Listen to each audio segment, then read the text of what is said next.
Hey guys, it's Cal from The Lighting Doctor here. I hope you guys enjoy this short video with a couple great landscape lighting tips. But if you need more info, go and check out our website at lightingdoctor.ca or go to YouTube and search for Lighting Doctor for more helpful tips. Hey guys, I don't want to spend too much time talking about wiring. There's so many videos that we have on YouTube. You can go search Lighting Doctor wiring diagram for a real comprehensive take on how to wire your lights, how to wire each fixture, how to wire the last one, how to tee off into a line, all those kinds of things. We've done those videos to death.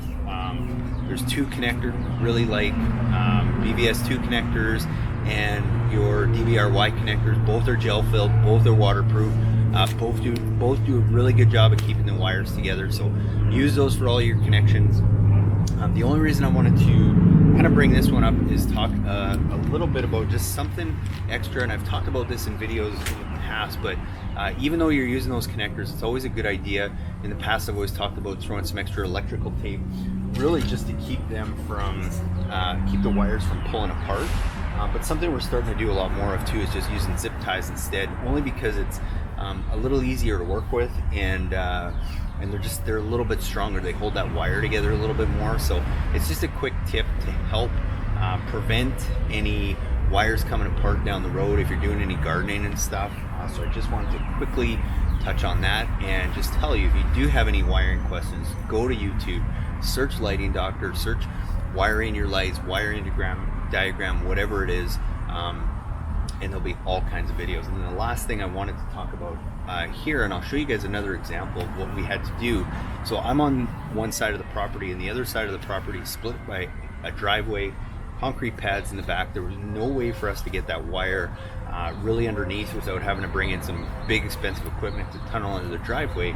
So we had to get a little creative and actually went up and over the house, up the gutters, up the downspouts, across the gutters, along the roof, and came back down on the side, and then backtracked to here, as well as now we were able to split wire to go to the backyard. So there's always a way to get wires, so sometimes you have to be a little creative, and I'll show you guys a little bit more of an example of how we did that. But just keep that in mind, because sometimes what that can do is that can save you having to get another costly, $200-300 transformer, maybe a little bit extra wire, but wire is going to be a little bit cheaper than a transformer, and now you still have everything running on one transformer, one unit, which is just easier to manage.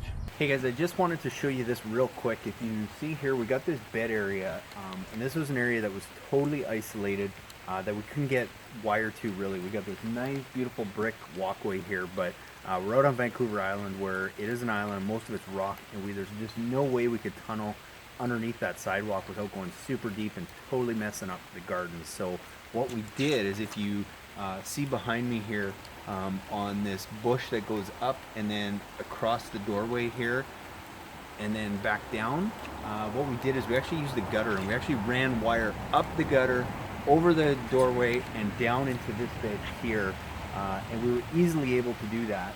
And now we didn't have to tear up the whole garden, but we can get power here and still keep all our lights on the same transformer. So sometimes you got to be a little creative with how you get wire to different areas, but there's always a way, and you'd never even know that that wire's there, because where we came back down in the bed is right behind a trellis that we ended up highlighting and featuring anyway, that you guys can't tell from the video, but I can see it's starting to look really, really good, so I'm glad we lit that up.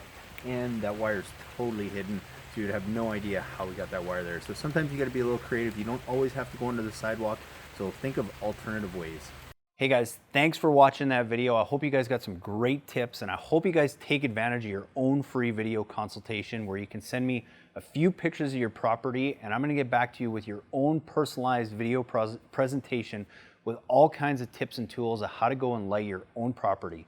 So to get that, go check us out at lightingdoctor.ca, or just email me a few pictures of your property at cal@lightingdoctor.ca.